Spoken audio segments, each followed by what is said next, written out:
વિશ્વાસ અપાવવાનો છે. ને આજે ત્રિવેણી સંગમ થાય ને તો 3 નદીઓનો સંગમ ભેગો થાય.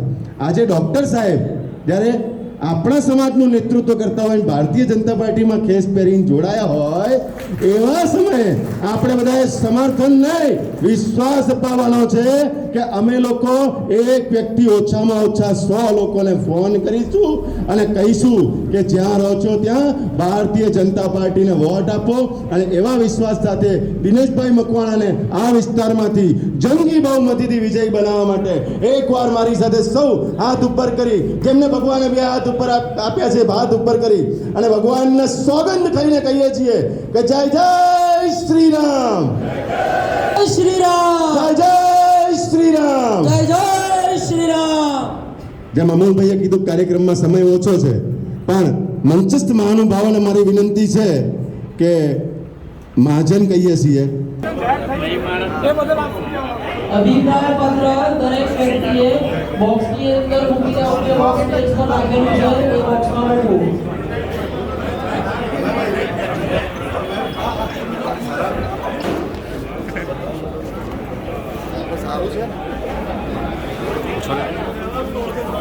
આજે લોકસભાનું ઇલેક્શન જાહેર થયું છે તો એ બદલ આપ શું કહેવા માંગો? ચૂંટણી વિશ્વનો સૌથી લોકશાહીવાળો દેશ, એનું આજે ચૂંટણી જાહેર થઈ છે. એક અમદાવાદ પશ્ચિમના ઉમેદવાર તરીકે હું એટલી વાત કરીશ કે ભારતીય જનતા પાર્ટીનો કાર્યકર્તા એ ચૂંટણી હોય કે ના હોય એ હંમેશા ચૂંટણી જેવું જ કામ કરતું હોય. ભારતીય જનતા પાર્ટીનો કાર્યકર્તા 365 દિવસ પાર્ટીની વિચારધારા અને બૂથની અંદર ભાજપનો ઉમેદવાર અથવા તો ભાજપનો જનાધાર કેમ વધે એ દિશાની અંદર પ્રયત્ન કરતો હોય. ચૂંટણી આજે ડિક્લેર થઈ, પણ મને ઉમેદવાર તરીકે 2જી તારીખે ડિક્લેર કર્યો. આજ સુધી ભાજપના બધા કાર્યકર્તાઓએ 3 વખત લોકસભાનો પ્રવાસ મારી સાથે કર્યો.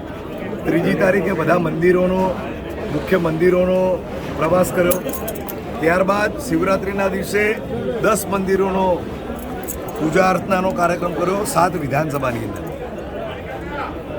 લગભગ 10 તારીખ અને 13 તારીખે 7 વિધાનસભાની અંદર કુલ 2 દિવસ પડીને 500-700 કાર્યકર્તા સાથે બાઇક રેલી બધા વિસ્તારની અંદર ફર્યા.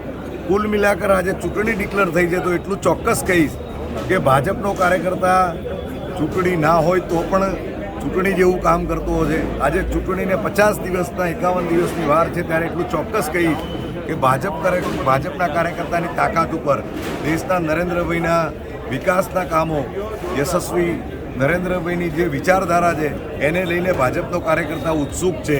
અમદાવાદ પશ્ચિમની આ સીટ કાર્યકર્તાના જોરે, નરેન્દ્રભાઈના કામ અને નરેન્દ્રભાઈની નામના જોરે ભાજપના ઉમેદવાર તરીકે હું 5 લાખ કરતાં વધારે મતોથી જીતવાનો.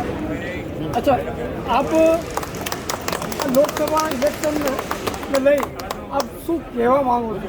આ કઈ પ્રકારનો એક ઉત્સવ? મેં કહ્યું તો ખરો, ચૂંટણી એક લોકશાહીનો મોટો ઉત્સવ હોય છે. ચૂંટણી 3 વખતથી ભારતીય જનતા પાર્ટી ગુજરાતની અંદર બધી 26માંથી 26 સીટ જીતે છે.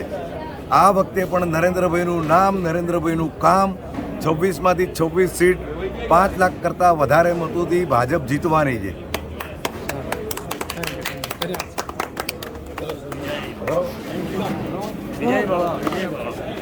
વિજય